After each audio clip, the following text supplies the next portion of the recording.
嗨，大家！我们现在欧洲的天气终于可以开着窗户，然后白天的时候可以不用开暖气，然后这几天都出大太阳。这我觉得住在欧洲人都懂，就是没有太阳这件事情会让你非常忧郁。所以啊，我现在就开着，然后让空气就是流通，这样很舒服。还是要关起来。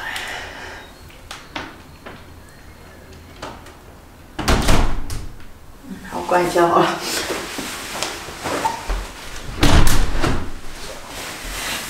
哎呀，太难了！这是我客厅的一个小角落，因为我目前，我没有打算买电视，然后所以我其实也没有想要买沙发，反正就是先这样。反正家具有搬新家的人就知道，就是家具就是慢慢的经过一些时间，慢慢的去加。但我目前就是这边就是一个我平常就是会这样滑手机。OK， 今天呢这个影片可能有一点又是一个随性的影片，想要跟你们聊聊啦，想要跟你们分享，因为我前阵子其实我有录一集 podcast 在讲这件事情，然后我是觉得这是一个很有趣的议题，然后我很好奇大家怎么看关于交友软体这件事情。我们现在活在一个非常科技的时代，那交友软体的东西很普遍，其实，你一般走在路上其实遇不太到，已经不太会所谓的不是搭讪，但所谓的人与人之间的交流越来越少了，大家都是要么就是追踪 Instagram， 然后传讯息，要么就是已经越来越少，像以前我们这种老一辈的时候还会可以在外面交朋友，现在真的趋势比较少，因为大家都是黏在自己手机上面。那交友软体这东西就是一个，因为好像也没有其他更好的办法。OK， 那前情提要，我在5、6年前有用过交友软体，用过 Tinder， 用过 Bumble。那时候我人在卡达，那时候的我其实很单纯，很不成熟，然后也很缺乏爱，所以那时候的我吸引了很多奇怪的人。那我很相信能量磁场的东西，你在什么样的能量磁场里面，你就会吸引你什么样的你需要的课题给你。那时候的我就是不够自爱嘛，不够爱自己，所以那时候的我就会吸引一些人，然后这些人出现，他们就对我可能不尊重或是什么，但我想要证明我想要他们爱我，或是我想要得到他们的认可，我就会，就那时候的我比较真的不懂事，但是我现在回看，我就懂说，就是我那时候在错误的地方寻找爱。OK， 那时候在卡达又是一个很奇怪的地方，所以你在那边用交友软体，其实蛮多，就是有点像打怪，就蛮多奇怪的人。但 OK， 但是我那时候的我就后来到一个点，我就觉得我不喜欢，我不喜欢这氛围，我不喜欢这样交朋友，我不喜欢。所以在5、6年前的时候，我就跟自己说过，我不要用交友软体了。那后来我就遇到我的初恋嘛，然后我们就在一起了，然后就5、6年嘛，我就没有，不是5、6年，我们在一起3年，然后后面我就没有兴趣用交友软体 ，OK， 就是完全没有这个兴趣，也没有想要认识新的朋友，朋友够多，就是对，反正我就是对这个东西有一定的抗拒，这是我个人。然后后来，我去滑雪回来，我就想说，那我想认识一些也有在滑雪，因为如果都在德国，那有滑雪朋友也不错。我就想说，那我可以认识一些滑雪朋友，就下载了 Bumble， 开始滑。但是我在我的自介我就已经提到说，我其实只是单纯想要交朋友，因为我真的不想要交男朋友，差点讲男女朋友，我没有想要交男朋友，因为我觉得感情这种事情，反正我不想。我觉得现阶段的我觉得谈感情其实蛮容易影响我个人发展，我自己觉得，因为我觉得我现在是个人在发展嘛。那如果遇到一个我喜欢的人，潜意识不管你喜不喜欢，你会潜意识的就会倾向，因为你喜欢那个人，你就会倾向改变自己的方向。所以我现在真的很想要专注在自己的方向上面，然后好好的往自己的路走。那未来也遇到另一半，那很好啊，没有就没有关系。但现阶段的我没有想要被，因为我知道我是一个很重感情的人，所以我知道如果喜欢上一个人，其实很容易会，理性会理性会知道不能放太多，但感性会放很多，所以就是我没有想要，而且其实你要引起我的注意也非常困难，就是让我有兴趣的人也不多，好不好 ？But anyway， 好 long story short，后来我就下载了这个 Bumble， 然后就开始滑。首先我觉得这东西非常的耗能量跟耗时间，因为我好奇嘛，我就一直滑。我配对了，只有4个人嘛，因为我只玩了2个礼拜，我就把它删掉了。但是我也只配对4个，就真的有聊的人有4个，然后出来见面有3个。那，这整件事情教会我什么？好，还有另外一件事情就是，其实我觉得这是我个人的经验。我觉得交友软体有它好跟不好，有很多人跟我说他们在交友软体找到了自己的另一半，然后现在幸福美满。我觉得那是可能的，那非常有可能，然后我也觉得那非常美好，但我不觉得每个人都是这条路，就是不是每个人都是有这样的命，所以我觉得当我们以一种心态去交友软体，然后开始要以需要跟寻找跟想要的那种状态，你会很累。因为我一开始好奇在滑嘛，然后我就没有 take it too serious， 我没有太认真，然后后来就开始配对了1-2个，就开始聊，然后就开始会觉得说，哇，你会很希望得到他们的认同，很奇怪，这是潜意识的东西，你就会觉得，哦，这人怎么，就是潜意识你就会觉得，他是不喜欢我，然后也有好，我先跟你们说那个故事嘛。所以第一位是一个，第一位我们后来现在变成好朋友，不是好朋友，但是就是，you know like，一见面就马上就很可以聊，因为他有 travel， 所以这个人我遇到的这个人也是个好人。我们见面喝咖啡，他是一个也不是德国人，所以我们可以很多的。可以开德国玩笑啊，就是还蛮好笑的。变成这个人是好的，然后他也蛮尊重，就很尊重我，也蛮 gentleman。他第一次出来，他也付了咖啡，因为我现在发现，在德国好像很流行，就是你第一次出来要跟大家1人1半。我是没有遇过，但是有听说，所以我那时候就去的时候想说完蛋了，如果他等下跟我1人1半，我会觉得很尴尬，因为我觉得。我没有这么小气，我觉得你一个男人可以不用这么小气。OK， 如果有人要跟我说男女平等，没有关系，我尊重你的想法。可是我是一个女生，在我的世界里面，在我的在我的想象里面，我会希望第一次见面男生可以付钱，因为我觉得不要这么小气。那第2次我就会付了。像我后来跟这位，我们后来第2次见面的时候，我就说，今天我付，今天我请你。但是我会希望。第一次是男生付钱，就是这是一个你给我看见你是一个男人的一个最基本的。我知道有很多人可能不认同这件事情，但是这是我个人的想法，你不用认同。在我眼里，如果我跟你见面，然后你要很小气，你连一杯咖啡都付不出来的话，都不想付的话，那我会觉得不是说我贪小便宜，我可以2个人的咖啡我都可以付，但是我觉得那是一个感受问题。OK， 个人好不好？然后再来第2个也不错，我一见到他的时候，我就觉得哇，我们很多共同点，很多可以聊。他小我5岁吧，但就是很多可以聊。然后这也是一个好人。那后来也没有什么下文吧，因为他住在另外一个城市，所以比较难见面。但就是有那个 contact， 但没有什么，就也没有说什么在联络了。然后第3位就比较好笑，第3位我那时候还想说，到底要不要见？因为我就只是好奇，因为他大我10岁吧。然后我就好奇这个人，因为他喜欢佛教，我对佛教也蛮有兴趣。然后我就想说，这个是有深度，我喜欢聊的东西。那我就想说，好，那就见一下。我跟你说，这很有趣。我们见什么都，就当然都是这些人，在我一见面，我完全没有什么。我就是觉得他们就是朋友，就是我没有什么期待，因为我真的就只是想要认识不同圈子的人，然后可能有一些德国朋友。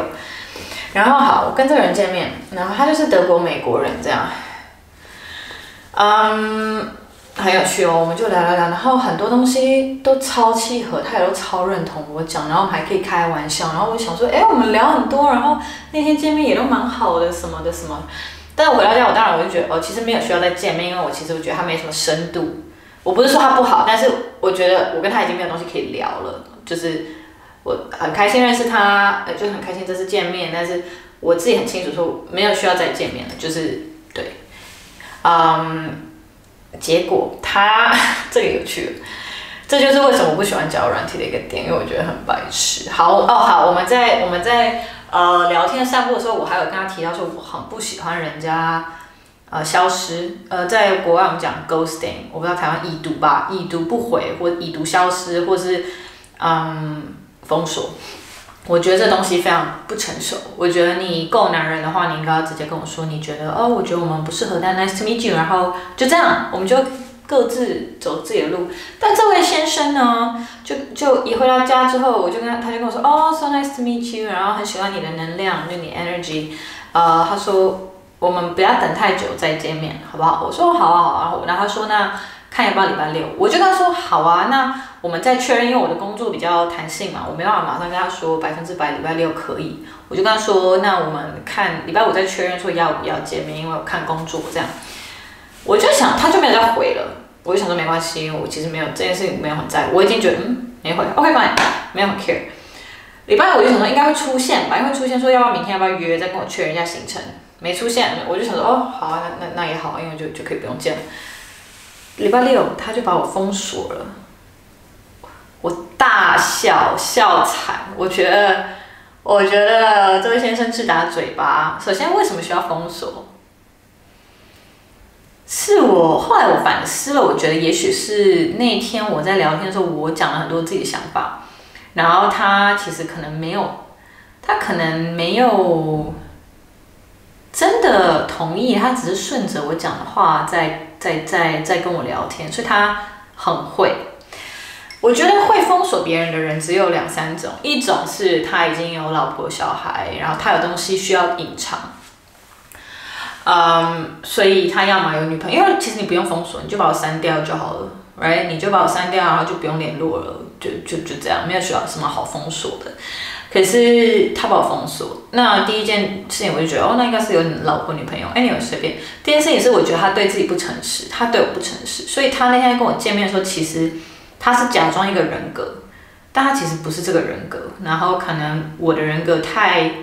明显了，那他为了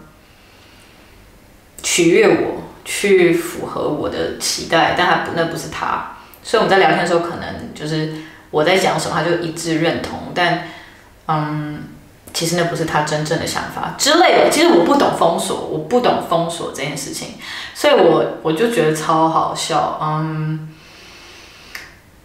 我觉得现在社会蛮可悲的是封锁跟已读别人这件事情，因为我觉得非常懦弱。我觉得你有种就直接讲嘛，你用逃避的方式，你知道你其实会对一些人造成很大的伤害吗？我已经够成熟，我有我自己的直觉，我有办法去调节我的情绪跟我的感受，但不是每个人都可以这样。以前的我也会很受伤，我长这么大了，我也被已读、被就是封锁什么很多次，每次都是一定的伤害，但这次没有，因为我就觉得这蛮丢脸的一个男生。但是我必须说，我觉得因为交友软体。还有科技的发达，导致大家好像认为已读封锁这件事情是可以的，是正常的。你不喜欢人家已读，你不喜欢人家封锁。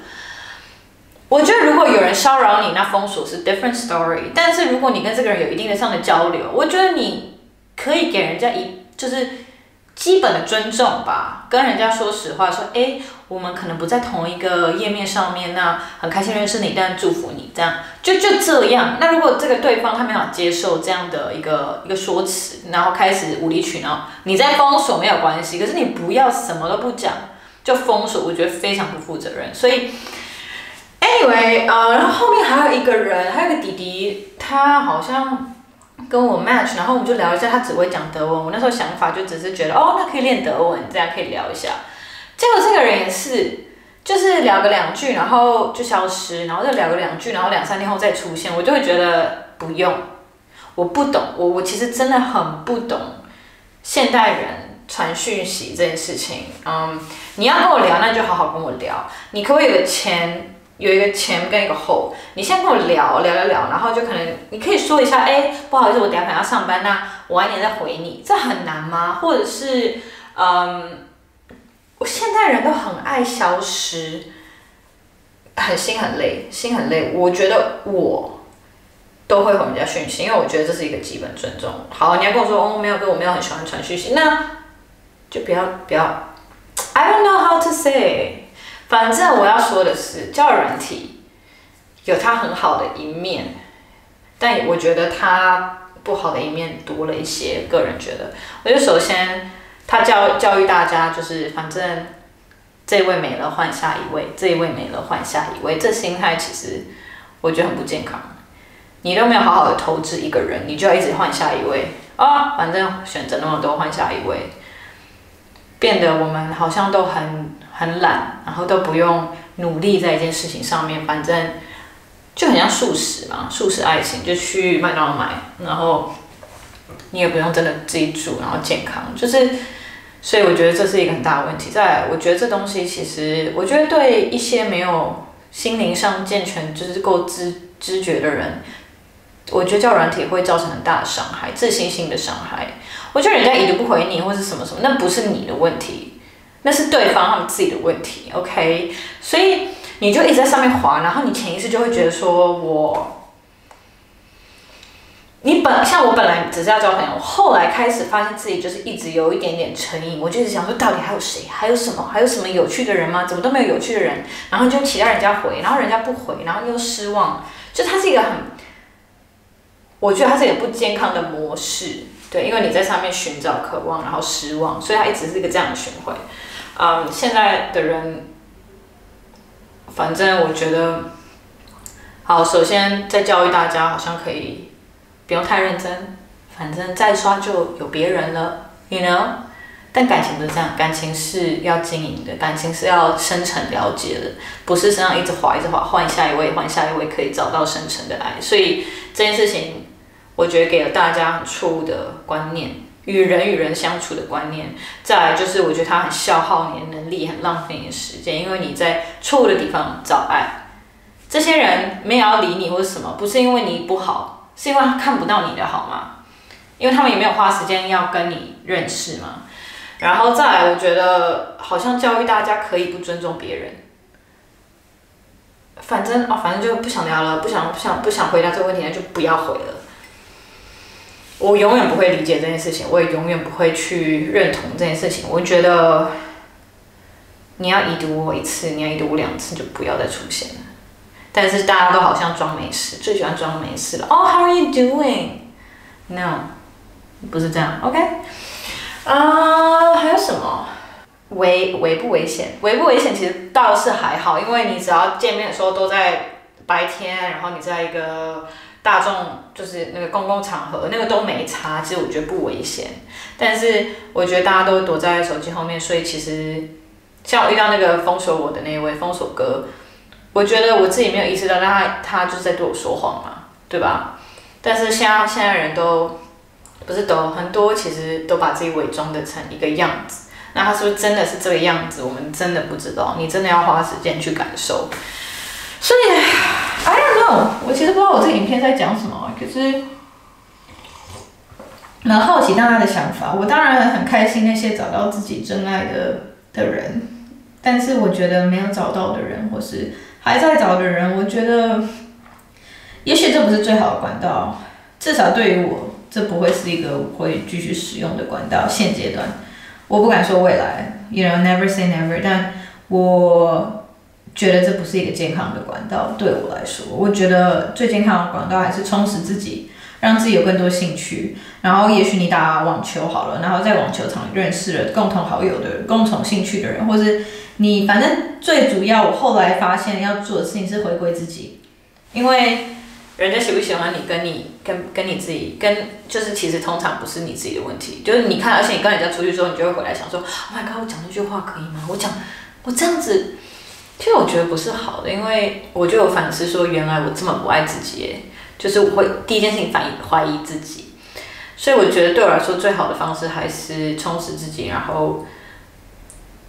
也许有一天，当我在自己的道路上好好走的时候，会有遇到一个伴侣，跟我有共同的路要走。但我觉得交友软体这东西，要很抽离的去看，然后要很抽离的去玩，然后我觉得可以在上面认识不同领域的人。可是我觉得心很累的事情，是因为我很真诚对待你，却一再的没有被真诚对待。那当你一再的这样的时候，其实心很累。当然，很多人在上面玩了5、6年，然后最终还是遇到自己老公。但我心累了，就这样2个礼拜，我就觉得不用，谢谢。You know， 我觉得会让我还有一件事情很大 ，sorry 讲的有点久，可是还有一件事情我觉得是很大问题，因为你在交友上面、软体上面遇到的人，就那些人，然后你可能10个里面有8个都是不尊重你的，或是不诚恳的，或是 you know 我真诚对待你，但他们就是要回不回，或是消失。那你知道，你这样长时间下来，你会以为这个世界上的人都这样。可是我不相信，我相信这个世界上有很多好人，只是我还没有遇到。但是这个交友软体会给你一个错误的概念，说反正男人都是这样，反正女人都是这样，并不是，真的并不是。我觉得它就是一个小小的一个百分比。那有一群不够成熟的人在上面给了你一个很错误的体验。但其实不是真的，有好的人，也有好的男人，有好的女人在这个世界上，只是你还没遇到。不要因为交友软体，给了你这些体验。像我个人，我那时候就滑到2个礼拜之后，我就觉得说，哇，该不会这世界上的人都这么没有礼貌吧？就是都这样已读不回封锁，都这么不尊重人，然后都这么不想要去花时间去真诚对待，大家就是反正我方便约个咖啡，我不方便就是下一位，就是你会潜意识会觉得说完蛋了，这个世界上都这样，不是，好不好？真的不是，我相信不是我，所以我2个礼拜我就删掉了，就是因为我觉得这东西在我看来，心灵层面看来，其实不是一个什么多健康的一件事情。首先，它浪费我时间，分散我的注意力，然后遇到一些奇奇怪怪的。当然，我遇到2个好人。我已经很幸运了，4个里面有2个好人，就是已经算不错了。但就是一个体验，想提醒大家，你不孤单。我觉得我们都 we're all together in this。那我蛮好奇大家对于交友软体的看法。然后我也想提醒大家，就是在交友软体上面，请保护自己的心。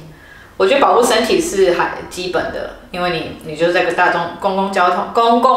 场合见面，但是保护你的心，因为这个东西让心很累，就会让心留下很多疤痕。拜托保护你的心，跟知道你的价值。然后如果有人已读封锁你的话，他就不值得你更多的时间，好吗？就算再喜欢你，再小鹿乱撞。那这个人封锁你，然后又再出现，你又再给他一次机会，不用。我觉得任何会封锁你、会已读你的人，如果他没有一个很好的理由，封锁就不用。封锁这个人就是再见了，他要回来的话，还是把他再见。已读，如果他最后跟你说不好意思，我昨天在忙，所以已读你，这个我觉得 OK。我们大家都成年人，这没有什么，就是你跟我解释 OK。有时候在忙没有办法回，但是如果你过了5天，突然或是过了3个月，突然出现说，How are you doing？ No, you can't do that. I don't understand. 我不懂。你有办法现代人没有人不是在拿手机，每一刻我们都会拿着手机，所以现代人不可能没有时间回。如果有一个男生说他在忙，我跟你说时间不是没有这件事情，没有太忙，想回就是会回。因为我在忙，我飞13个航班，我一降落我就可以回你。就是我觉得没有所谓的太忙没办法回，就想不想的问题而已。所以其实我只能跟你们说，我自己长这么大学到的课题就是让行动来说话。他不传讯息就是不在乎你，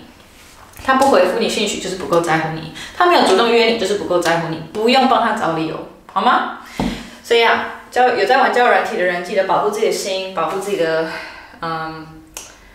我觉得这是保护心灵，身体一定能保护心灵。然后，对啊，我这个体验就是也算是也提醒了我要把重心放在自己身上，但还是蛮有趣的啦，就至少有认识一些，我有一点点跳脱自己的框架也是。因为你知道我就是一个非常不喜欢 social 的人。So yeah， 希望这支影片没有太无聊，也让我知道你们觉得交友软体你们有什么想法，我蛮好奇的。有没有人跟我一样觉得心累，不会想要再滑？但一定对啊，但一定也有在上面找到好人跟对象的啦。所以我一直在鬼打墙好了，这脸是不是很红？好了 ，Cheers， 拜。